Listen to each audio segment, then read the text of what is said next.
Polling जो रही काफी अच्छी मकदार में लोगों ने वोट डाले, खासकर जो नौजवान है। तो यहाँ मुझे साउथ कश्मीर में उम्मीद है कि लोग नॉर्थ कश्मीर से भी काफी रिकॉर्ड तोड़ के यहाँ पोलिंग करेंगे, वोटिंग करेंगे, क्योंकि मसले सबके एक जैसे हैं और सभी लोग एक ही पैगाम देना चाहते हैं दिल्ली की सरकार को कि जो 2019 से आपने हम पे जुल्म कर रहे हैं, तब किए, अब कर रहे हैं, तो वो हमें काबिल कबूल नहीं है। हम उसका जवाब आपको वोट के जरिए देना चाहते हैं। जी, तो जिस तरह से 370 को लेकर कल सुप्रीम कोर्ट ने आखिरी पिटीशन भी खारिज कर दी, लेकिन उमर साहब ने इल्ज़ाम लगाया कि बीजेपी के साथ बराबर की शरीक रही है पीडीपी एब्रोगेशन ऑफ आर्टिकल 370 में। और अल्ताफ बुखारी साहब का कहना है कि पीडीपी हिसाब दे कि सोर्स ऑफ फंडिंग क्या है। देखिए, जहाँ तक उमर साहब का सवाल है, 1931 से लेके जम्मू कश्मीर को लेके जितने भी फैसले हुए हैं, जितने भी मुआहदे हुए हैं, वो उनकी जमात ने किए हैं। मैं मुआहदा नहीं कहूंगी, मैं उनको बोलूंगी सरेंडर जो हुआ है। और आज जम्मू कश्मीर जिन हालात में है, जिस मुसीबत में है, जिस तकलीफ में है, वो उन्हीं क्या सारा किया धरा है। उन्होंने पहले हिंदुस्तान के साथ इलाहा किया, इक्तिदार मिला, कुर्सी मिली तो इलाहा बहुत अच्छा था, कुर्सी चली गई तो बोला अब रायशुमारी करनी है। उसके बाद 1975 में उन्होंने इंदिरा जी के साथ अकॉर्ड किया, वो भी कुर्सी की खातिर किया। जिन लोगों ने 22 साल जेल की सजा काटी, उनको क्या दिया? उन्होंने कुछ भी नहीं दिया। उसके बाद कांग्रेस के साथ अकॉर्ड करके मकबूल भट्ट को फांसी दी, वो उसका मुआहदा का वो नतीजा निकला। उसके बाद दूसरा अकॉर्ड किया, फारूक साहब और कांग्रेस में हो गया। उसमें क्या मिला? उसमें यही मिला कि 87 में सिर्फ इसी कुर्सी की खातिर रिगिंग की कि आज हमारे कब्रिस्तान जो है शहीदों से भरे हुए हैं। मुल्क के नौजवान, मुल्क के जवान भी शहीद हुए, हमारे अपने जवान शहीद हुए, हमारे बच्चे यतीम हो गए, हमारी लड़कियां बेवा हो गई। ये तो सब कुर्सी का खेल है इनके लिए मुआहदा। पीडीपी ने 2 बार, एक बार कांग्रेस के साथ हाथ जोड़ा 2002 में, और उसमें पोटा खत्म करना, टास्क फोर्स खत्म करना, जम्मू कश्मीर के मसले के हल के हवाले से बातचीत करना। और उससे बड़ा मुआहदा अगर जम्मू कश्मीर की हिस्ट्री में पिछले 70-75 साल में कोई मुआहदा किसी पार्टी ने किया हो मरकजी सरकार के साथ, हमने बीजेपी के साथ मुआहदा नहीं किया, हमने मरकजी सरकार के साथ मुआहदा किया, जिसमें हमने उनसे मसले कश्मीर के हल के हवाले से बातचीत, पाकिस्तान के साथ बातचीत, जम्मू कश्मीर में बातचीत, एस्पा को खत्म करना, 370 के साथ हाथ नहीं लगाना और रास्ते खोलना। तो मुझे बताइए, नेशनल कॉन्फ्रेंस से 40-50 साल यहाँ रहे, 70 साल से वो मुआहदे करते आए, मुझे एक बात बताइए कि उन्होंने दिल्ली से कभी कुछ मांगा हो? तो ये आपने देखा कि पीडीपी अध्यक्ष महबूबा मुफ्ती का क्या कुछ कहना था। वहीं इस सीट पर लगातार हमने ये देखा कि पीडीपी की ओर से क्या कुछ कैंपेनिंग देखने को मिल पा रही है। वहीं अपनी मां के समर्थन के चलते पीडीपी अध्यक्ष महबूबा मुफ्ती की बेटी इल्तिजा मुफ्ती भी लगातार कैंपेनिंग करती नजर आई और आज आखिरी दिन भी वह पुंछ में थी, कैंपेनिंग करती नजर आई। और जिस दौरान जब मीडिया कर्मियों से उन्होंने बातचीत की, उनका साफ तौर पर यह कहना था कि ये जो डेफरमेंट का मामला देखने को मिला था, इस सीट पे चुनावों को जो डेफर किया गया, वो साफ तौर पर यह था कि सब जानते हैं कि जीत इस सीट पर महबूबा मुफ्ती की निश्चित है और ये बौखलाहट थी, डर था, जिसके चलते चुनावों को आगे डेफर किया गया। क्या कुछ कहना था इल्तिजा मुफ्ती का, आइए नजर डालते हैं। ये बिल्कुल ये जानते हैं कि पूरे कश्मीर में महबूबा जी के लिए, खास तौर से साउथ कश्मीर, राजौरी, पुंछ में महबूबा जी के लिए बहुत बड़ी वेव है और तभी इनने ये इलेक्शन डिले किया, क्योंकि बीजेपी जानती है कि उनके जो पांव तले जमीन है वो खिसक रही है।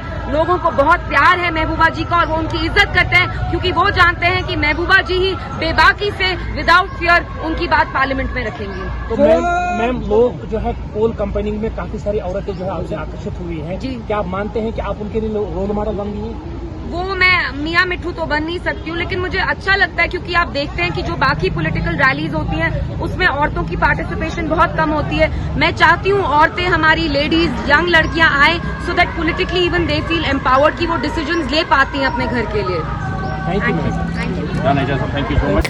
तो ये आपने देखा कि किस तरह से इल्तिजा मुफ्ती ने साफ तौर पर कहा कि हर तरफ इस समय महबूबा मुफ्ती की वेव देखने को मिल पा रही है और डर था जिसके चलते चुनावों को डेफर किया गया था। वहीं पे नवगठित पार्टी की बात करें तो डेमोक्रेटिक प्रोग्रेसिव आजाद पार्टी की ओर से भी आज आखिरी दिन चुनावी रैलियां देखने को मिली, जिस दौरान डेमोक्रेटिक प्रोग्रेसिव आजाद पार्टी के अध्यक्ष गुलाम नबी आजाद, जो कि फॉर्मर चीफ मिनिस्टर भी हैं, और आज वह चुनावी रैली को संबोधित करते नजर आए, जिस दौरान उनका यह कहना था कि आप लोग एडवोकेट सलीम परे को उनका साथ दीजिए, उनका समर्थन कीजिए और ऐसे ही शख्स चाहिए जो दिल्ली में जाकर यहाँ के लोगों के मुद्दों को हल कर पाए और यहाँ की आवाज बनकर आगे जा पाए।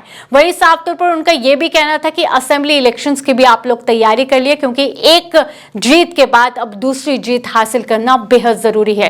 क्या कुछ कहना था डेमोक्रेटिक प्रोग्रेसिव आजाद पार्टी के अध्यक्ष गुलाम नबी आजाद का, आइए नजर डालते हैं। सब सिक्योरिटी फोर्सेस को कहा कि जो भी आम इंसान को मारेगा, शरीफ इंसान को हाथ लगाएगा, उसको जगह जेल में होगी।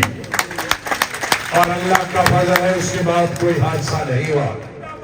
आज शिकायतें फिर आते, आए जरूरत है फिर गुलाम नबी आजाद के आने की, ताकि रात के अंधेरे में कोई भी पुलिस वाला, कोई भी सिक्योरिटी फोर्स वाला मेरी बहन, मेरी बेटी, मेरी मां का दरवाजा न खटखटाए और उसे उठा के नहीं ले जाए।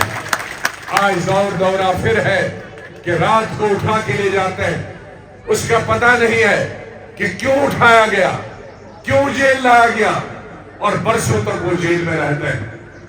इस तरह की सियासत नहीं चलेगी। गुलाम नबी आजाद अभी जिंदा और इस तरह की रियासत जम्मू कश्मीर में हम होने नहीं देंगे जब तक हमें जिंदा। आज पार्लियामेंट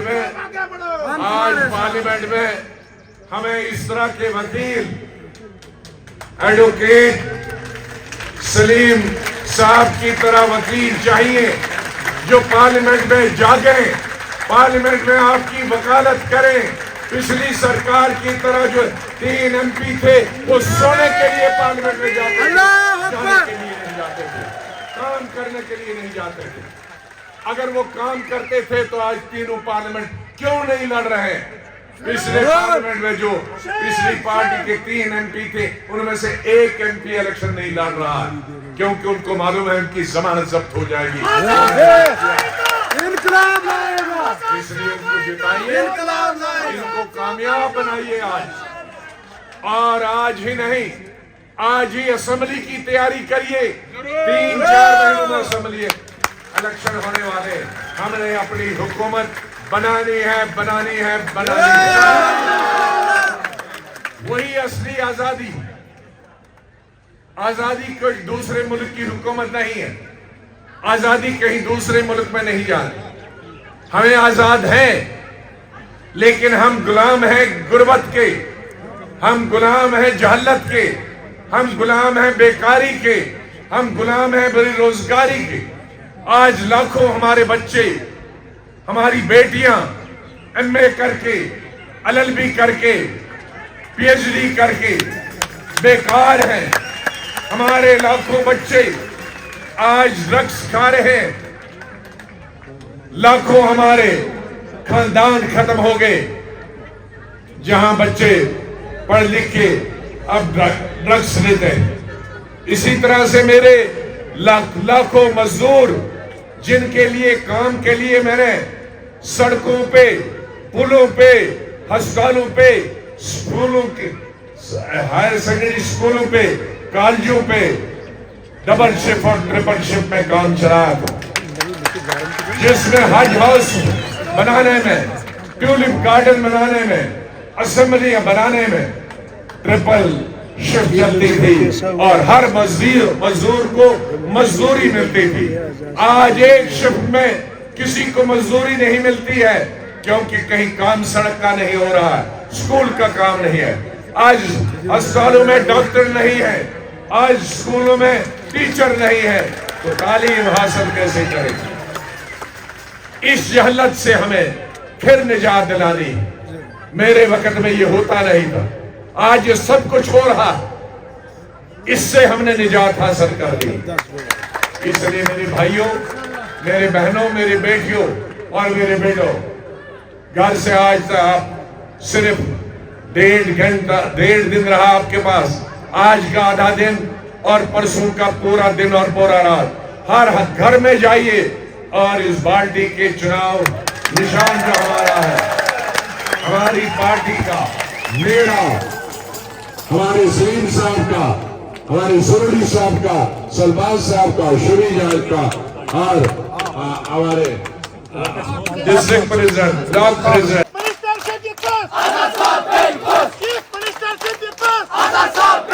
जीत हमारी इंशाल्लाह, जीत हमारी इंशाल्लाह, जीत हमारी इंशाल्लाह, नेशनल हारी इंशाल्लाह, टीडीपी नहीं चलेगा, नहीं चलेगा, नहीं चलेगी, नहीं चलेगी, नहीं चलेगी।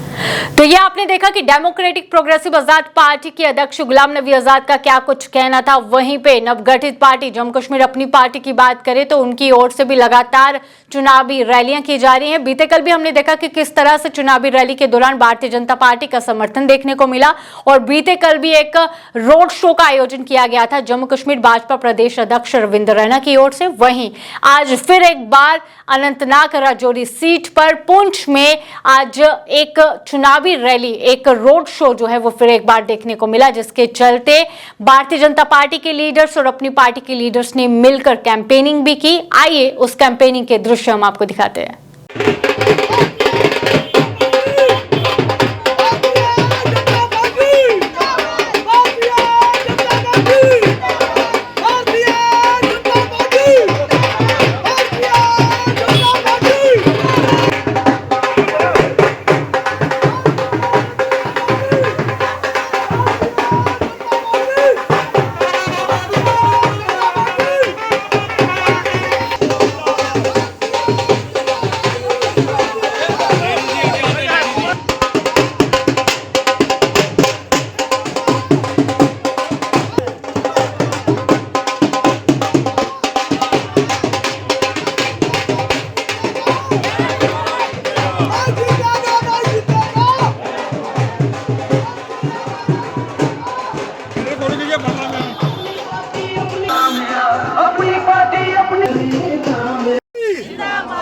श्री नरेंद्र मोदी जी जिंदाबाद, श्री नरेंद्र मोदी जी जिंदाबाद। मार कुत्थे लानी है, मार कुत्थे लानी है, जीतेगा भाई जीतेगा, भारतीय जनता पार्टी जिंदाबाद, जिंदाबाद, जिंदाबाद, भारतीय जनता पार्टी जिंदाबाद, जिंदाबाद, जिंदाबाद, श्री नरेंद्र मोदी जिंदाबाद, जिंदाबाद, जिंदाबाद, पार्टी प्रेसिडेंट जनाब अल्ताफ बुखारी साहब जिंदाबाद, सारे भारतीय जनता पार्टी जिंदाबाद, भाई जीतेगा, बैट वाला जीतेगा।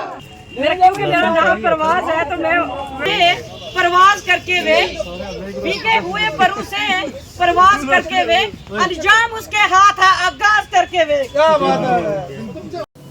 तो ये आपने देखा कि किस तरह से मिलकर चुनावी रैली की जा रही है। तो वहीं पे जम्मू कश्मीर अपनी पार्टी की बात करें तो अपनी पार्टी के अध्यक्ष अल्ताफ बुखारी आज फिर एक बार चुनावी रैली को संबोधित करते नजर आए, जिसके दौरान अनंतनाग के लाल चौक में वह आज चुनावी रैली को संबोधित करते नजर आए और उनका साफ तौर पर यह कहना था कि आप लोग जफर इकबाल मनहास को जीत हासिल करवाएं, क्योंकि जो मुद्दे हैं यहाँ के उन मुद्दों को हल करने के लिए अपनी पार्टी पूरी कोशिश में लगा हुआ है। क्या कुछ कहना था उनका, आइए नजर डालते हैं।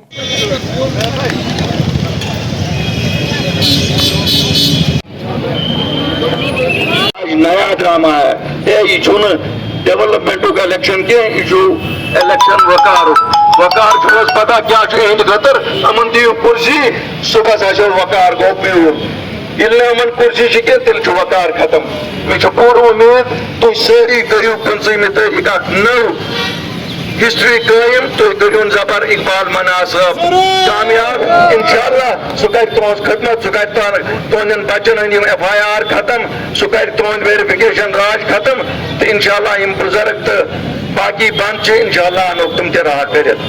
शुक्रिया वसलाम।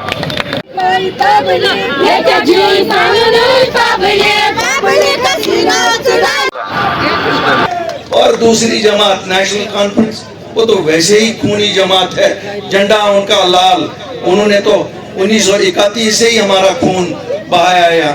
तो उनको तो सवाल में तो कितन करो मुस्लिम कॉन्फ्रेंस नेशनल कॉन्फ्रेंस, तो कितन करो इला पत वनो न हिंदुस्तान से ये कुर्सी दिसो तेल हिंदुस्तान से, ये कुर्सी दिसो तेल हिंदुस्तान से। आज क्या फोट बंद गो, आज क्या ऑटोनॉमी वना, आज क्या सेल्फ रूल वना, क्या बने खुदा कुन सात वन इंसान अल्लाह ताला मौत दिन क्या कतिलन वन बोजान, कतिलन हंदन जलसन मज वन गान, कतिलन हंदन मीटिंगन वन गान, पन बच्चे याद पेवान क्या याद थो। अगर गलती गयो यम यनो भी कतिल तो इन करो भी सुई कत्ल गारा, इनके लिए अमन, इनकी कुर्सियों का खतरा है। अगर आपने अपने बच्चों की इज्जत और विकार बचानी है तो कोसों मील इन दोनों खानदानों को दूर रखो सियासत इक़्तिदार से। इनका इक़्तिदार मतलब है आपके बच्चों की जेल, आपके बच्चों के खिलाफ FIR, आपके बच्चों के खिलाफ PSA, बेचारे जमात इस्लामी वालों के खिलाफ बैन। अल्लाह के फजल से हम लड़ेंगे, वो बैन भी उठे और ये भी इसलिए भी लड़ेंगे कि उनके सब स्कूल चलें। क्यों नहीं चलेंगे उनके स्कूल? जो हमारे घरों में तीन पहुंचाएगा हम उनके लिए पीछे पीछे उनके चलेंगे और उनका हर जगह पे दिफा करेंगे।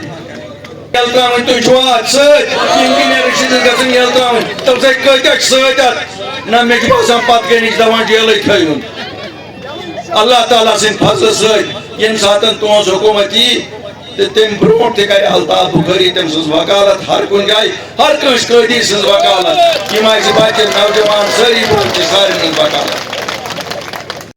इसी के साथ फिलहाल आज के प्रोग्राम में इतना ही, लेकिन एक सवाल आपके समक्ष रखना चाहेंगे। सवाल ये है कि क्या लगता है कि किस तरह से ये आखिरी चुनाव एक ट्विस्ट लेकर आएगा या फिर क्या चेंज देखने को मिलेगा? आप क्या चाहते हैं इन चुनावों से और आपका क्या कहना है कि अपनी पार्टी या फिर डेमोक्रेटिक प्रोग्रेसिव आजाद पार्टी या फिर नेशनल कॉन्फ्रेंस या फिर PDP कौन बाजी मारेगा? कमेंट सेक्शन में जाइए, अपनी राय जरूर साझा करिए और फिलहाल मुझे दीजिए इजाजत। धन्यवाद।